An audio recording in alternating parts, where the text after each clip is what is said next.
Matkul inklusivitas. Ayo. Iya. Ayo. Salam sejahtera bagi kita semua. Perkenalkan nama saya Pantus Dayandi dan anggota saya di Cakong, Yogi Pratama, Widiawati, dan Deskia. Di sini kami akan presentasikan yang berjudul Di Balik Asap dan Air Mata, Rampasan Hak dan Harta Etnis Tionghoa pada tahun 1998.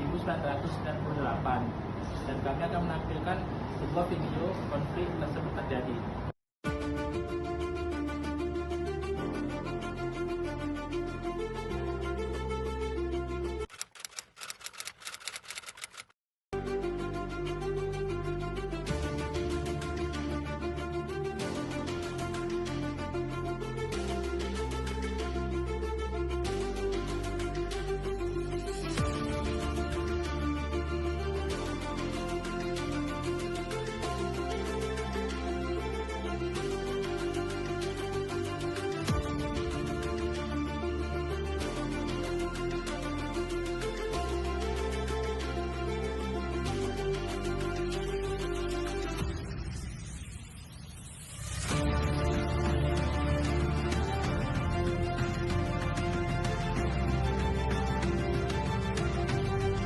Permasalahannya, asimilasi paksa ala Orde Baru ini tidak berdampak pada cara orang-orang pribumi memandang mereka.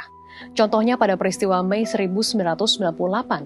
Berarti sudah 31 tahun asimilasi terhadap orang Tionghoa dipaksakan oleh Orde Baru. Orang-orang Tionghoa justru menjadi korban amuk massa. Perempuan-perempuan Tionghoa diperkosa massal dan harta benda mereka diambil secara paksa. Hal ini juga tidak terlepas dari isu kesenjangan ekonomi antara warga pribumi dan warga Tionghoa di Indonesia yang disebarkan oleh Orde Baru. Dampak dari aturan ini adalah terhapusnya identitas beberapa generasi Tionghoa di Indonesia. Mereka dipaksa untuk terputus baik secara fisik maupun kultural dengan nenek moyang dan leluhur mereka. Orang-orang Tionghoa yang lahir setelah tahun 1966, dan mungkin kamu yang lagi nonton ini, sama sekali tidak mengenal akar budaya mereka akibat dihapuskan secara sistematis oleh Orde Baru. Pemerkosaan, penjarahan, dan kebencian mendalam pada etnis Tionghoa akan terus meninggalkan luka dalam sejarah Indonesia. Prasangka yang buruk seakan menaruh etnis Tionghoa hanya sebagai pendatang. Lahir dan besar di Indonesia, tetapi bukan rakyat Indonesia sejati, meskipun sejarah berkata lain. Banyak Cina-Cina di Medan itu yang baper kidul, berapa banyak saya dapat buku tebal sebegini. Itu buku tebal aja tuh saya datangin, lu mau bayar berapa? Lu punya anggota, lu punya ada si Allah, jangan gitu Bapak, gua sudah tua. Itu kita pakai, kita ambil, kita manfaatkan duitnya aja. Orangnya nggak kita kasih mati. Kalau yang enggak, sekalian nggak dihabisin lah dia. Orang dia mau enaknya saja. Udah dia buat salah. Semenjak kedatangannya di masa kuno, etnis Tionghoa dikenal memiliki karakter pekerja keras dan mandiri. Mereka juga memiliki kebiasaan berdagang yang dibawa dari kampung halamannya dan memiliki etos kerja Konfusianisme yang menjunjung tinggi menabung, mempersiapkan pendidikan yang baik bagi keturunan berikutnya, dan kesetiaan pada keluarga. Sementara orang pribumi bertahan hidup sebagai petani atau nelayan, mereka menghidupi diri sebagai pedagang dan pengusaha. Setelah Indonesia mencapai kemerdekaan, etnis Tionghoa menjadi target kebijakan diskriminatif karena posisi ekonomi mereka yang signifikan pada masa penjajahan. Pada tahun 1954, alat produksi seperti penggilingan padi yang dimiliki etnis Tionghoa diambil paksa ketika pemerintah Indonesia mengambil alih perusahaan-perusahaan asing. Etnis Tionghoa juga dilarang untuk mengimpor barang produksi dalam kebijakan benteng.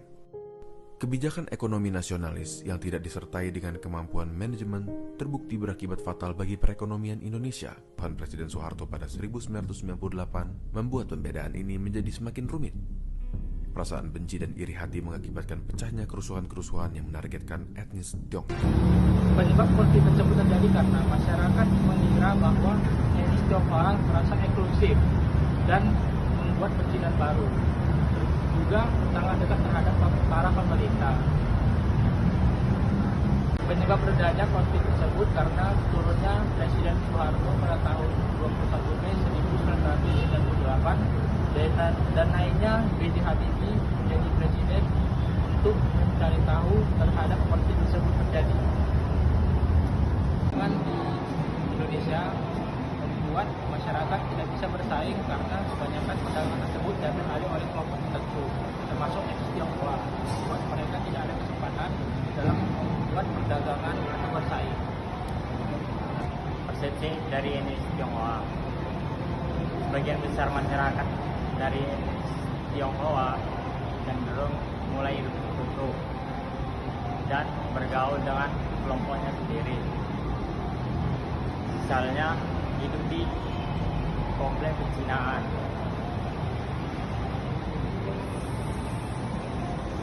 Meskipun tidak sepenuhnya benar, tapi ini bisa memperbesar jarak sosial antara kelompok. Masa pada pemerintahan Soeharto ada anggapan bahwa etnis Tionghoa mulai diuntungkan karena kedekatannya dengan elit kekuasaan. Hal ini membuat masyarakat marah karena sistem yang menguntungkan etnis Tionghoa, sehingga menjadi sasaran kemarahan masyarakat. Selanjutnya kita akan membahas akumulasi ketidakpuasan masyarakat. Pada saat itu semua faktor bercampur dengan keadaan krisis ekonomi saat itu, sehingga memuncak kemarahan masyarakat yang menimbulkan penjarahan, pembakaran, dan penjajahan pada saat itu. Dan ada pula penyebab meredanya konflik pada saat itu.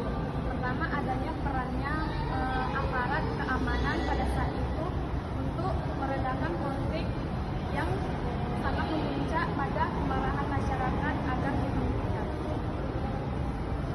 Perubahan kepemimpinan nasional pada 21 Mei 1998 saat Soeharto mengundurkan diri menjadi titik paling penting dalam konteks politik dan kerusuhan terhadap etnis Tionghoa. Selama masa pemerintahannya, banyak sekali masyarakat yang menilai adanya ketimpangan sosial, ekonomi, politik, serta memicu adanya kecemburuan sosial yang termasuk terhadap etnis Tionghoa yang sering dijadikan kambing hitam dalam situasi krisis. Naiknya B.J. Habibie sebagai presiden baru dan membawa harapan baru untuk meredakan konflik. Lalu ia mengambil langkah-langkah penting seperti melakukan reformasi politik dan mengusut tuntas dalam kerusuhan terhadap etnis Tionghoa. Oke, poin yang ke-9 masuk di area perubahan atau reformasi. Di tahun 98 sudah tergantinya reformasi ini sebagai suatu solusi bagi masyarakat untuk mulai bersuara dan memberikan pendapat serta perbaikan pada sistem pemerintahan. Dan hal ini membantu untuk menenangkan situasi sosial. Oke, masuk di poin kesimpulan. Jadi di kesimpulan kali ini intinya konflik terjadi karena kesenjangan, kecemburuan sosial dan konflik antar kelompok. Sedangkan konflik ini mereda karena terjadinya perubahan reformasi dan perubahan kepemimpinan.